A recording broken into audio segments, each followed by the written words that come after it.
नमस्कार भारत। आज हम लोग आज़ादी के 78वां साल मना रहे हैं। जानकर और समझकर बहुत खुशी होती है। आज़ाद भारत में सांस ले रहे हैं, आज़ाद भारत में खुलकर जी रहे हैं। इसके लिए हमारे भारतीयों ने, हमारे पूर्वजों ने न जाने कितने कष्ट झेले, कितने सितम उठाए हैं और कितनों ने कुर्बानियां दी हैं। तब जाकर हमें स्वतंत्रता सेनानियों, संविधान निर्माताओं को जितना भी धन्यवाद कहें एक तौर पर, उस दिन लाखों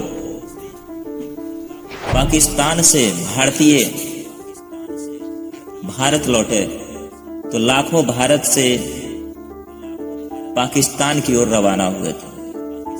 इस बीच दंगा, धार्मिक दंगा यानी सांप्रदायिक दंगा की आग ने लगभग आधे भारत को अपने आगोश में समेट लिया। इतने निर्दोष व्यक्तियों की घर उजड़ गई, परिवार बिछड़ गए, जिसका दर्द, जो दर्द से अभी तक वो उकरे नहीं है, वो दर्द से अभी तक इतनी बड़ी सजा हम लोग को मिली है इस आज़ादी को। और उस आज़ादी को हम लोग अब कहें कि या तो उस आज़ादी की खुशी मनाएं या उस आज़ादी का एक दूसरा प्रभाव यह है कि उस दुख गाएं।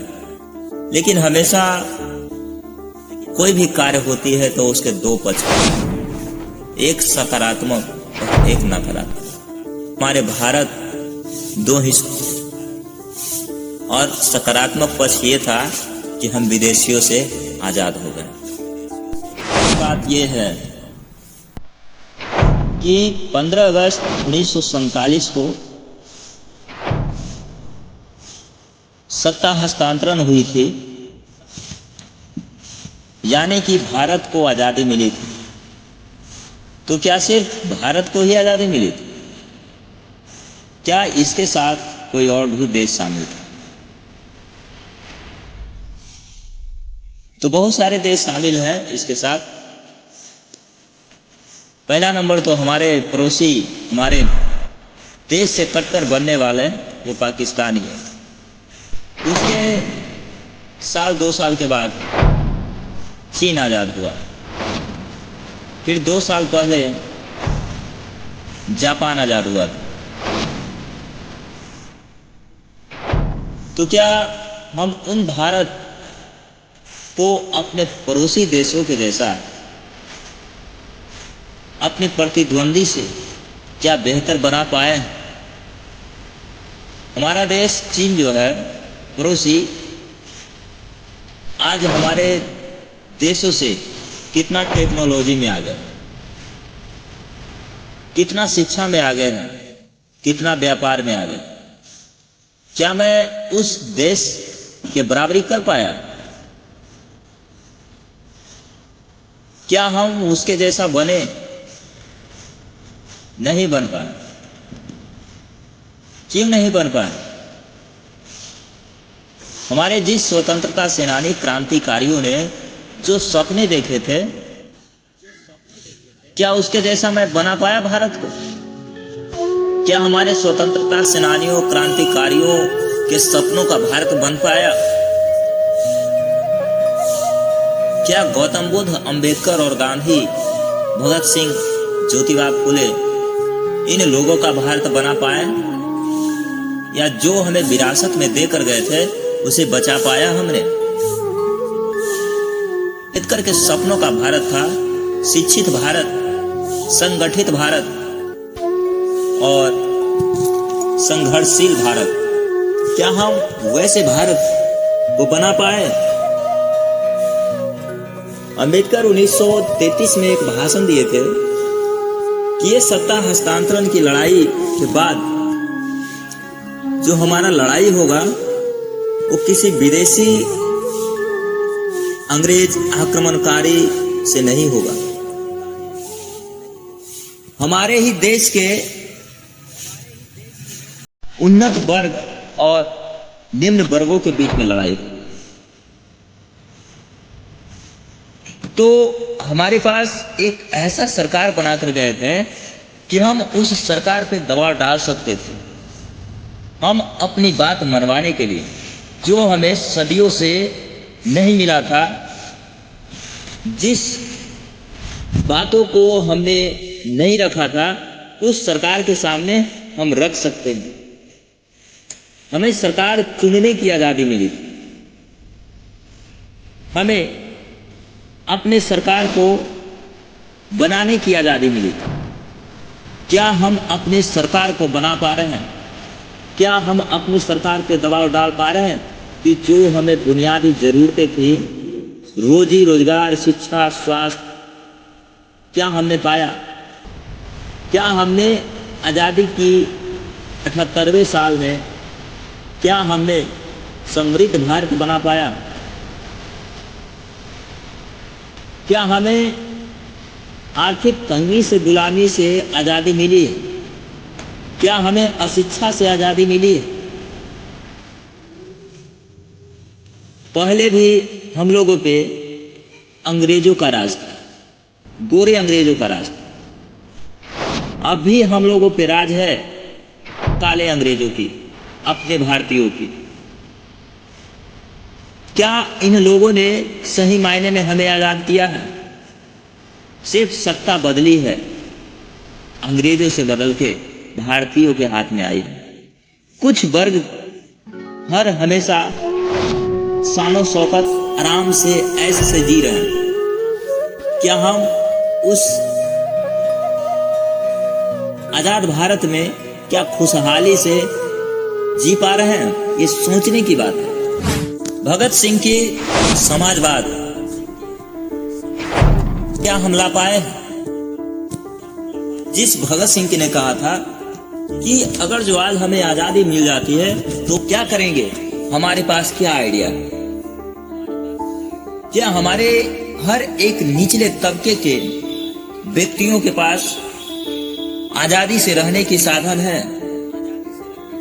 क्या हम उन निचले वर्गों को आर्थिक तंगी, आर्थिक गुलामी से, अशिक्षा से आजाद दिला पाए हैं?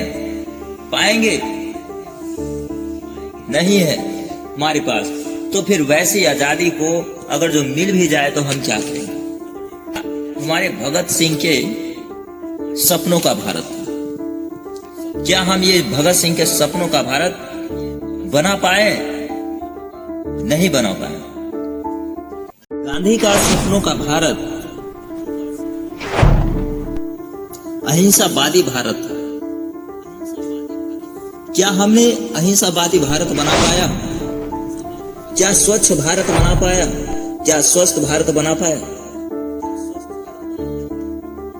नहीं बना पाया। आज हम लोग जाति के नाम पर, संप्रदाय के नाम पर, क्षेत्र के नाम पर हर हमेशा लड़ने के लिए अपने ही देशों से, अपने ही देशवासियों से एक न एक नुस्खा खोजते रहते हैं। ये है हमारे पूर्वजों के सपनों का भारत, जिसे हम आज तक नहीं बना पाए। हमारे ज्योतिबा फूले का सपनों का भारत, शिक्षित भारत, क्या हम आज उस शिक्षा के मुकाम तक पहुंचे? जो शिक्षा के मुकाम आज से 150 साल पहले, 250 साल पहले ज्योतिबा फूले ने दिखाया था। आज हमारे पास जो भी भारत सरकार, पुराने स्वतंत्रता सेनानियों ने, हमारे भारतीयों ने जो हमें स्कूल खोल के दिए थे, आज उसी स्कूल को बंद कर दिए, लार्जर और मर्जर सिस्टम लाकर। क्यों? अगर जो आज हम नए विश्वविद्यालय की स्थापना नहीं कर पाए तो क्या पुराने विश्वविद्यालय, पुराने स्कूलों, पुराने शिक्षण संस्थानों को क्या हमने बचा पाया? क्या हम कर रहे हैं? हम लोग किस ओर जा रहे हैं? वैसे लोगों को बैठाना जो तुम्हारे हित को साध सके, तुम्हारे हित में काम कर सके। क्या हम पैसे सरकार को ला पाए आज तक? जो पूरे भारत को विकसित भारत, शिक्षित भारत, संगठित भारत, संघर्षशील भारत बना पाए। क्या वैसा मैंने किया है आज तक? न्यायपालिका दिए हैं हम लोगों को कि किसी भी तरह से कोई भी अपने आप में अगर जो विवाद हो तो न्यायालय में जाए। क्या उस न्यायपालिका में एक भी वैसे व्यक्ति को बैठा पाए हैं जो सारे भारतीयों को न्याय बराबर दे सके? तो हमें कैसे आजादी मिली है? ये तो सत्ता हस्तांतरण की लड़ाई थी जो 1947 में हमारे पूर्वजों ने लड़ के छोड़े। लेकिन आज 78 साल हो चुकी है। उस 78 साल में हम क्या किए हैं? इतने निकम्मे नकारा बन चुके हैं कि हमारे पास जो साधन थे उसका भी हम लोग उपयोग नहीं कर पाए, उसको भी हम लोग ढंग से नहीं जी पाए। ये है हमारा स्थिति। मिला था आजादी कि अपने अनुसार से चहुमुखी विकास कर पाए। स्वर्ण काल लाएंगे। आजादी के 78वें साल है। कहीं घोड़ी चढ़ने पे मारा जाता है तो कहीं मूछ रखने पर मारा जाता है, तो कहीं धार्मिक कथा करने पर पीटा जाता है, मूत्र से नहलाया जाता है, तो कहीं स्कूल में पानी छूने पर बच्चों को पीट पीट कर मार डाला जाता है। कहीं नौकरी मांगने जाए विद्यार्थी अभ्यर्थी तो उस पर लाठियां चलाई जाती है। कहीं स्कूल बंद किया जाता है कि बच्चे कम हैं। लेकिन वही धार्मिक कार्यों में जब आगे बढ़ा जाता है तो वही सरकार फूल बरसाते हैं और सेवा में सारे सैनिक कर्मचारी को लगा देते हैं। लेकिन वही जब हम लोग अपने रोजी रोटी पेट भरने के लिए जब नौकरी मांगते हैं, वैकेंसी निकालने की गुजारिश करते हैं, तो वही सरकार हम पे लाठियां बरसाती है। तो वैसे सरकार को कौन चुना है? आज वैसे सरकार को कौन चुना? हमने अपनी दुख का जिम्मेदार खुद हैं। कहते हैं, किसी शायर ने लिखा है, अंजुमन तुम हो अपने कातिल। वही बात है। आज अगर जो हम भारतीय दुख झेल रहे हैं तो इसके गुनहगार कोई और नहीं है, हम खुद हैं। हमारे पास वो ताकत है सरकार चुनने की, सरकार बदलने की, न्याय मांगने की, न्याय करने की। आज हमने वो सारे ताकत को भुला दिया जो हमारे पूर्वजों ने हमें ताकत दिया था। उस सारी ताकत को हम भूल के नकारा और निकम्मा बन गया।